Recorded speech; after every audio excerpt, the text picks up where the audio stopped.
Ready भइसक्यो ल कस्तरी गरेर कचारसँग मोलेर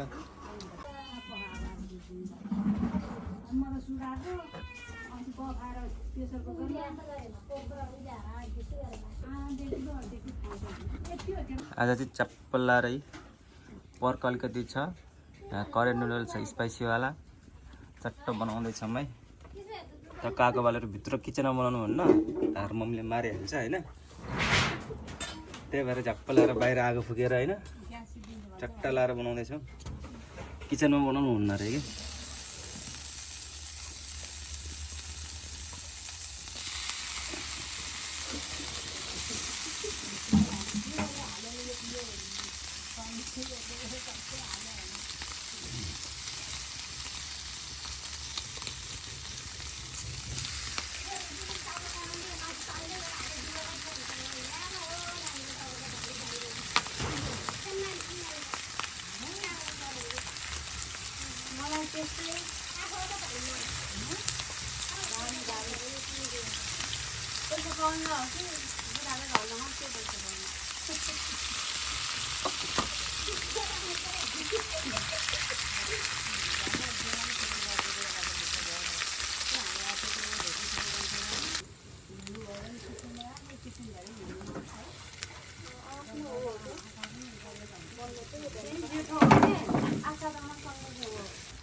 कि ल करेन्ट नुडल्स बनाउन स्टार्ट भयो है हाम्रो खतरा रेसिपी छ तपाईँले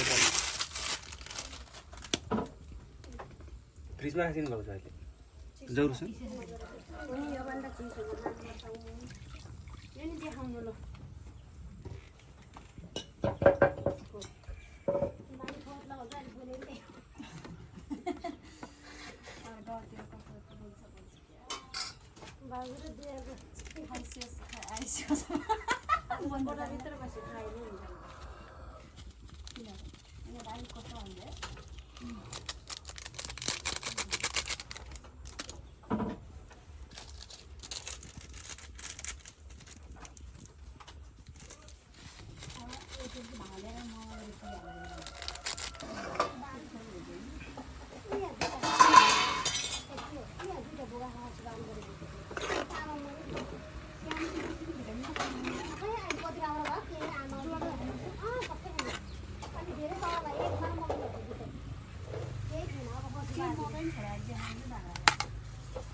रेडी भइसक्यो ल ट्याक्क लाएर के छ भन्दाखेरि पर्क छ मोमो छ अनि रायोको साग अनि ट्याक्क करेन्ट नुडल्स है त ल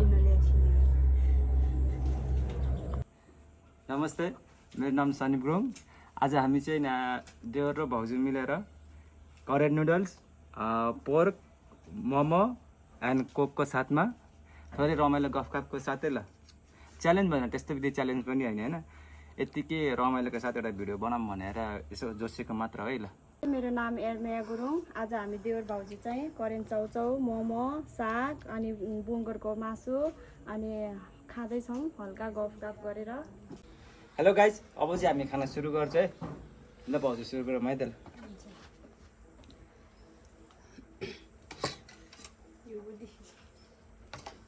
यो मोमो चाहिँ घरभन्दा बाहिर होटलबाट ल्याएको होइन, तर अरू सबै सामान चाहिँ मैले यहीँ आफैले बनाएको है। दामी छ।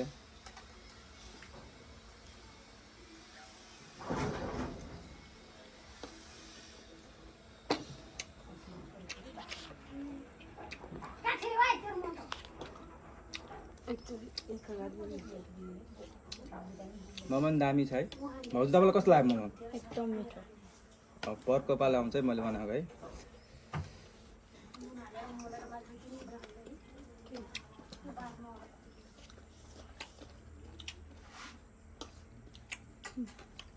सागाले मिठो हुन्छ। पोर्क पनि यस्तो दामी भएको छ है। त्यहाँमाथि हामीले लोकल रायोको साग पनि मिसाएर बनाएको छ होइन, नुडल्स कस्तरी गरेर अचारसँग मोलेर।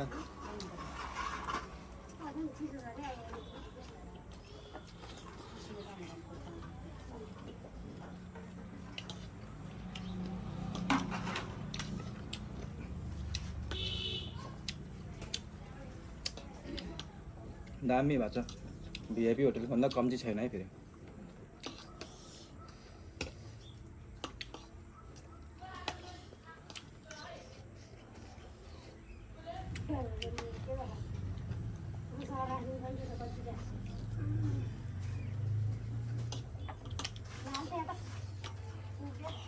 मोमोको अचार नि यस्तो मिठो हुन्छ।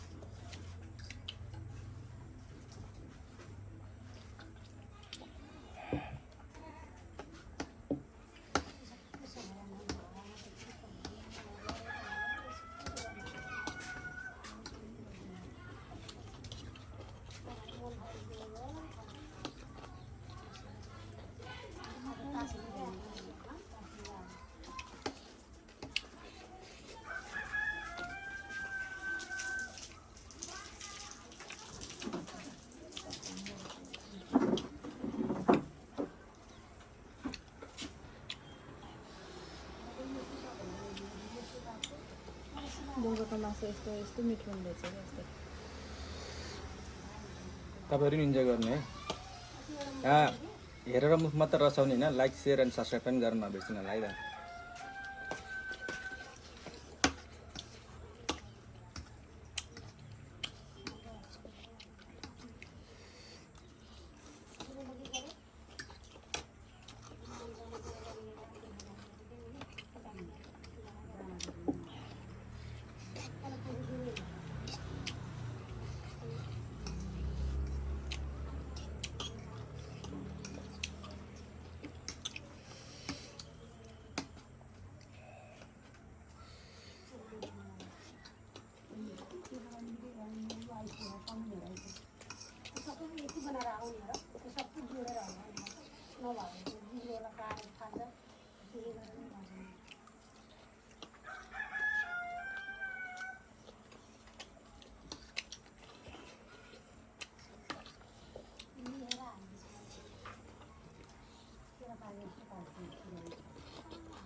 दामी भएको छ है।